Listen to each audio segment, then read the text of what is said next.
Well, hello. Let me just move this off my screen. Welcome. We are going to work on section 4.4 and 4.5 today. These are introductory sections, and we'll stay on this for a couple days. This is related rates and working with derivatives to find these related rates. A very neat application for derivatives. So before we get that going, I want to go back over implicit differentiation just real quickly. Get that back in your brain because that's really what's at the crux of related rates. So it says, consider the curve defined by x squared, blah, blah, blah, find dy dx. Well, this we're pretty familiar with doing. We take into the derivative. We know it's with respect to x, so I can get 2x minus 2 dy dx plus 5 equals 3y squared dy dx. And then I want to get my dy dx's on the same side. So I'm going to add the 2 over. So I'll have 3y squared plus 2 dy dx equals, and then I can keep the 2x and the 5 together on the left side. Divide by, so I get dy dx, divide by that 3y squared plus 2, and I get 2x plus 5 over 3y squared plus 2. And there's our answer. That you should be very familiar with doing. In the above example, we found dy dx, which means that we differentiated with respect to x. However, we can differentiate with respect to any variable, even if the variable is not in the equation. We do this in the same way that we did implicit differentiation with the chain rule. So they want us to do this with respect to t. So I would have dy dt. It would have been 1 from the derivative of y.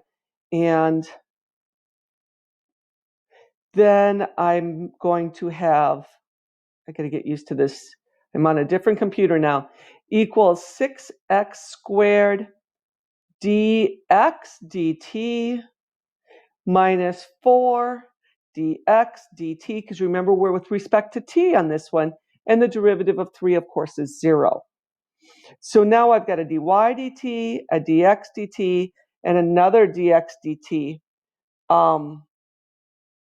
Let's just go ahead and solve this for dy dt. So I'd have dy dt equals, the only thing I can see doing is simplifying this right side by pulling the GCF dx dt out from those two terms, and then looks like a distributive step there.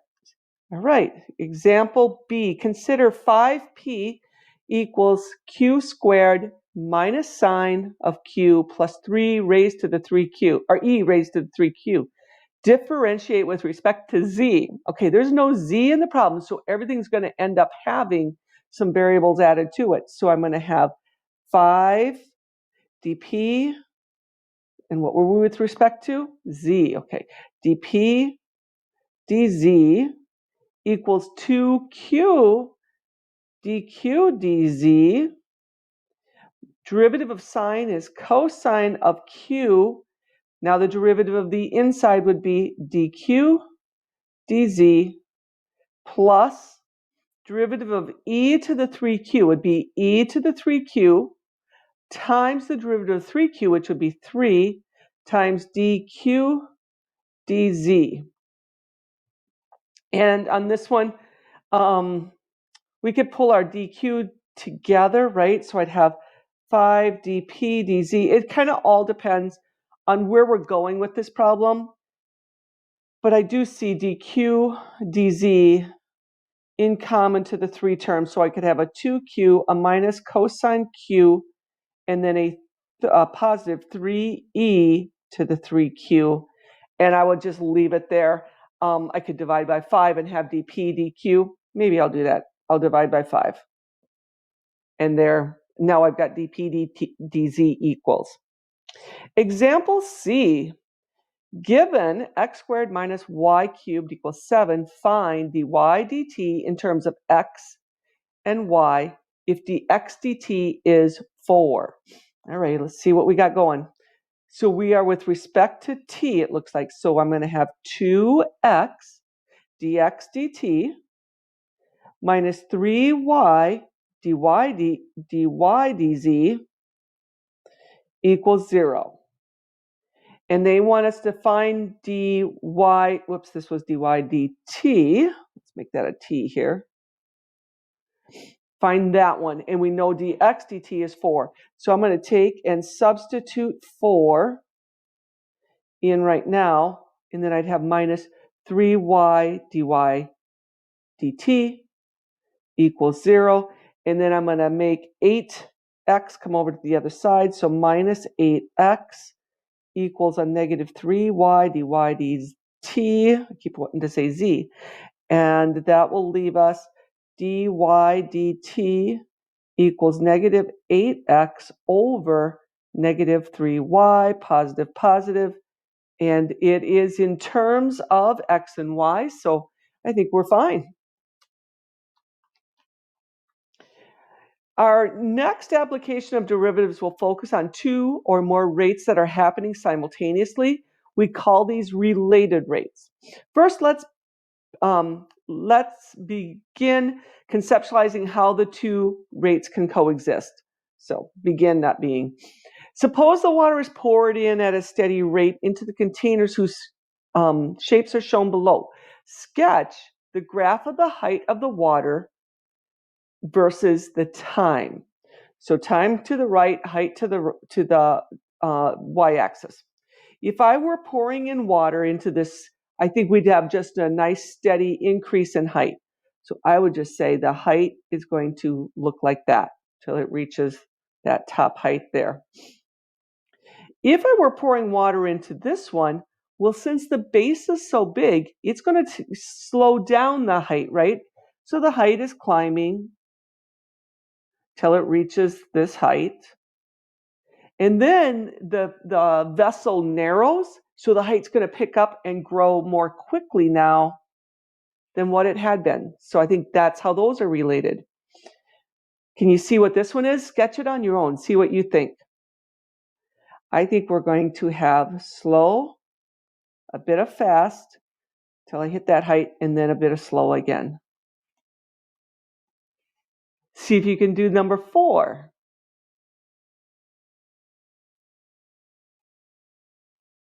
I kind of went for filling fast because we have the narrow base. And then once I hit this height, then the base broadened. And so as I'm filling, it's going to slow down the rise of the height because there's more volume to fill up before it starts, raising up. Another thing that you need to be familiar with is like how to convert the English statements into mathematical statements. John is growing at a rate of 3 inches per year. Well, to me, that's indicating height growth. So I'd probably say dh dt is equal to 3 inches per year. Height is in inches, time was in years. My mutual fund is shrinking by 4 cents a day. So I'm going to use fund. I'm going to use F. So I'm going to say df dt, because they talked about time, is equal to 4, and that would have been cents per day. But it was shrinking, so obviously we need a negative then to show that decrease. The radius of a circle increasing 4 feet per hour. What do you think? dr for radius, dt. I mean, you can call them anything you want, but I think it's helpful to use a variable that somewhat represents the word we're talking about. So I get 4 feet per hour, and it was increasing, so it's going to be a positive. See if you can do the next one. Write it down. Volume of a cone, I'm going to call it dv dt, is decreasing. Did you have a negative? Hopefully. 2 cubic inches. That makes sense since we're working on volume per second. So those are pretty easy to do. The other thing you're going to want to know are a lot of these formulas. I'm sure you have many of them memorized. And if you want, go ahead and challenge yourself, hit pause, fill in as many as you can. Otherwise, I'm going to go through them with you too. Circumference, we know that as 2 pi r, which is also pi times diameter. Area, pi r squared.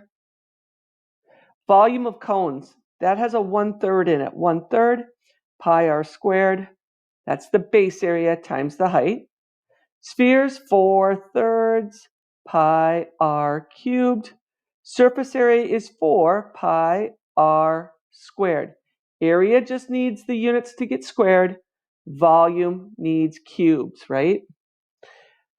Cylinders, the surface area of a cylinder, well, that means we have, what, 2 circular bases, and then that wraparound, which is a rectangle. So I need 2 circular bases, 2 times pi r squared, plus the wraparound, and the distance around is a circumference, 2 pi r, multiplied by the height. That'll get us the area of a rectangle that was wrapped around the cylinder. Volume of a cylinder is pi r squared. There's our base multiplied by the height of the cylinder. Triangles, of course, 1/2 base times height. Pythagorean theorem, a squared plus b squared equals c squared. Leg squared plus leg squared equals hypotenuse squared. Another good thing to keep in your head. Where are we at? Similar triangles. Oh, so if I had similar triangles, maybe I have that triangle and then similar to this one. So that A to B, C to D idea, where I can set up a ratio. A is to B like C is to D. And of course, there's other ways that we could have done this. I could have said A is to C like B is to D, right? Law of cosines, I don't know if we'll get into one that uses this, but we'll mark it down. C squared equals A squared plus B squared minus 2ab cosine of C. And rectangles perimeter, well, it's 2 lengths plus 2 widths for perimeter. And of course, the area is length times width. So keep those in mind. That makes a good handy reference sheet for you to check back on. Sometimes the AP will include those formulas in their problem, but there are times I've seen them not. So I think it's just wise to have them locked in your memory. When we do these related rates, so think about like a balloon. When I'm blowing up a balloon, things are changing. They're related. For one, as I put more air in it, the surface area of the balloon increases. The circumference of my sphere increases. The volume increases. And they're all at a little bit different rate based on how much air I'm blowing in. So that's what we mean by related rates. As I'm blowing in air, other rates are changing, but yet they're related to how much air was going in. So that's what we're getting at when we work with these related rates. And often they're very, very word problem related and very wordy. So to solve them, it's good to have a strategy. And sometimes I like to think of the dreads for this. Not that we dread these problems, but DREAD stands for draw a diagram, get a picture down. The other thing are read the problem and look for the rates. Note those given rates and determine the target rate of what you're trying to find. What is it you're seeking? Also, remember to assign the correct signs. If it's increasing, it's positive. It's decreasing, shrinking, anything that indicates getting smaller, that's going to be negative. E stands for writing equations. And often those equations that we just wrote, all those geometric ones, sometimes those are ones that we will use to write an equation that relates variables together. So if I were talking about a sphere and the amount of air going into the sphere, how does it affect the radius? I would want an equation that deals with volume and radius because I talked about the air going in. So I need dV, I need the change of volume with respect to change of with also the change of radius with respect to time though. Okay, so often we're going to be looking for geometric ones.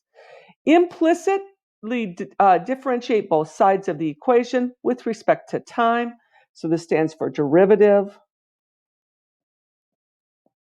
And lastly, in our dreads, we will be substituting in some of those values that we noted up here when we took down the rates, and then we'll solve for the variable, okay? The target rate, whatever that is we're after. I've got 2 simple examples for us today, and then we'll hit more tomorrow. A rectangle is undergoing changes to its length and width. So if I've got a rectangle and I'm going to change it, right? I could, whoops, let's see if we can make this happen. We can change it like that. I can't change the ratio of this one right now, but we can see that perimeter's changing, area's changing as length and width were changing, okay? So there's many things that are related. A rectangle's length is increasing at a rate of 2 inches per second, and its width is increasing at a rate of 3 inches per second. How fast is the perimeter changing at the moment when its length is 10 and its width is 6? Okay, so let's go ahead and get ourselves a picture. Basically, I'm just going to draw in a rectangle. I'm just going to note I've got length and I've got width. And let's look for those givens. Let's look for these dreads, okay? So we drew our picture. Let's look for our rates. So the given rates, the rectangle's length is increasing 2 inches per second. So I would probably go dl dt. I saw the word increasing, so this will be a positive 2 inches per second. And its width is increasing. Okay, so dw dt is 3. How fast is the perimeter? dp dt. It was asked as a question. We don't know it yet. How fast is the perimeter changing at the moment when its length is 10 and its width is 6? And width is 6. This is kind of a locked in moment in time. When, boom, when we hit 10 length, width of 6, what was the perimeter's rate of change? So now I need to find an equation. I had variables like L, W, and P. Is there an equation, geometric equation, that would tie that together? Well, of course there is. Perimeter equals 2 L's plus 2 W's. And the fact that we were working with a rectangle, right? So that's the obvious equation that fits together.